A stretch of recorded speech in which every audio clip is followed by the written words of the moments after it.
Praise lord. దేవుని నామమునకు మహిమ కలుగునుగా. మహాగణుడు మహోన్నతుడైన యేసయ్య నామం పేరిట మీ అందరికీ ప్రత్యేకమైన వందనాలు తెలియజేస్తూ ఉన్నాను. ప్రార్థన. సర్వాధికారి నీకు స్తోత్రాలు. ఉదయకాల సమయమందు ప్రత్యేకముగా నీ వాక్కు ద్వారా దర్శింపబడుటకు చూపిన కృపను బట్టి నీకు వందనాలు. విని గ్రహించే ఆసక్తి దయచేయమని యేసయ్య నామమును అడుగుచున్నాము తండ్రి. ఆమేన్. దేవుని వాక్యంలోనికి వెళ్దాం. ఏప్రిల్ రాసిన పత్రిక 13వ అధ్యాయం 24వ వచనాన్ని చదువుదాం. మీ పైన నాయకులైన వారికందరికీ పరిశుద్ధులకందరికీ వందనములు చెప్పుడి. అనగా పరిశుద్ధులకును ఆత్మీయమైన నాయకులకును గౌరవం కలుగు చేయాలి అని ఈ వాక్యము ద్వారా మనకు చెప్పబడుతుంది, తెలియజేయబడుతుంది. ఆనాడు ఎబ్రీ సంఘంలో ఉన్నటువంటి ప్రతి ఒక్కరికి కూడా అపోస్తలులైన పౌలు గారు వ్రాస్తూ చెప్తూ ఉన్నారు, మీ పైన నాయకులు, మీ పైన ఉన్నటువంటి పరిశుద్ధులకు అందరికీ కూడా వందనములు చెప్పాలంట. అంటే ప్రభు పేరట వందనములు చెప్పాలి. దేవునికి స్తోత్రం. ప్రభు నామము నిత్యము కూడా నీ ద్వారా గణపరచబడాలి అని ఇరువురు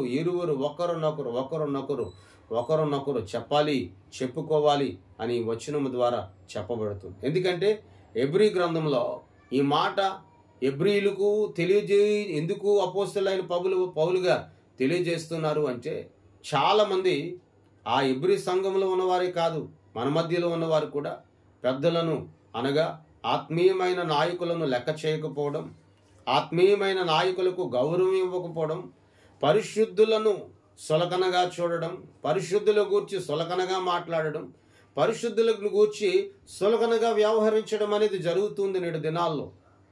ఆనాడు ఎబ్రీ సంఘంలో జరిగినట్లుగా ఈనాడు కూడా మన భక్తి కలిగిన జీవితాల్లో కూడా, మన జీవితాల్లో, మన బ్రతుకుల్లో కూడా ఇదే జరుగుతుంది. నీ కుటుంబంలో నీవు జీవించుచూ ఉన్నటువంటి నీ దినాల్లో, నీ కుటుంబంలో నీవు బ్రతుకుచూ ఉన్నటువంటి నీ దినాల్లో ఏ మనుషుడైనా నీ యొద్దకు వచ్చి నీకు గౌరవం ఇవ్వకపోతే, నీకు కావలసిన రెస్పెక్ట్ అనేది అతడు చూపకపోతే, అతని గురించి ఎంతగానో నువ్వు బాధపడతావు, దుఃఖిస్తూ ఉంటావు.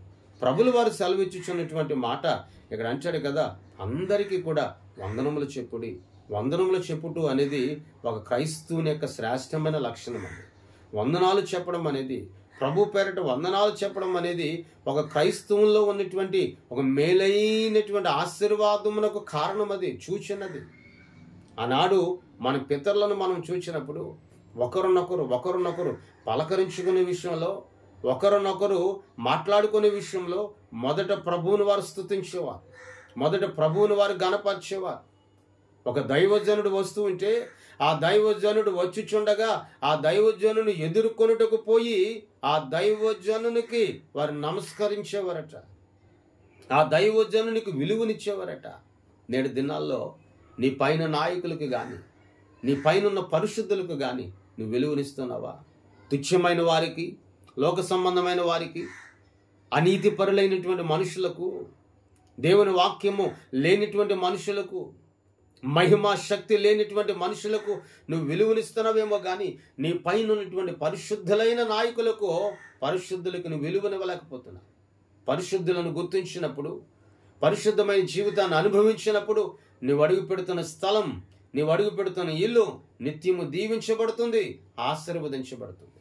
నీ ఇంటిని దీవించిన వాడు, నీ కుటుంబాన్ని ఆశీర్వదించిన వాడు, నీవు అడుగు పెడుతున్న ప్రతి స్థలంలో కూడా శ్రేష్టమైన మహిమను నువ్వు కన్నులారా చూడగలుగుతావు.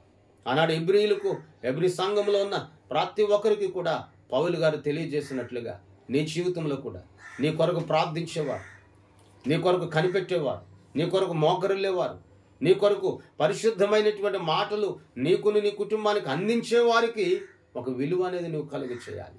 విలువ లేని వారికి విలువనిస్తున్నావేమో, నీకు విలువను కలుగు చేసిన దేవుని అవమానపరుస్తున్నావేమో, విలువ లేని వారికి విలువనిచ్చుచు లోకానుసారంగా జీవిస్తున్నావేమో, విలువనిచ్చినటువంటి మహాగణుడైన యేసయ్య సన్నిధిలో విలువ లేనటువంటి వ్యక్తిగా నువ్వు బ్రతుకుతున్నావేమో. ఒకసారి నువ్వు ఆలోచించు. దేవుడు ఈ లోకంలో ఉన్న వారందరికంటే నిన్ను పైవాడిగా ఉంచుటకు ఆయన ఇష్టం కలిగి ఉన్నాడు. ఈ లోకంలో ఉన్న వారందరికంటే ఒక ఉన్నతమైన స్థితిలోనికి నిన్ను ఎక్కించుటకు ఆయన ఇష్టము కలిగి ఉన్నాడు. ఆయన ఇష్టం నీ జీవితంలో నెరవేర్చబడాలి అంటే పరిశుద్ధులందరికీ కూడా నువ్వు వందనాలు నువ్వు చెప్పాలి. పరిశుద్ధులందరినీ కూడా నువ్వు గౌరవించాలి. పరిశుద్ధులందరికీ కూడా నువ్వు విలువనివ్వాలి. ఆ పరిశుద్ధుల యొక్క సహవాసము ద్వారా నువ్వు నడిపించబడితే నీ ఇల్లు నీ కుటుంబము కూడా బహుగా దీవించి ఆశీర్వదించబడుతుంది. ప్రార్థన చేసుకుందాం. ప్రియ పరలోకపు తండ్రి, పరిశుద్ధాత్ముడానికి స్తోత్రాలయ్యా.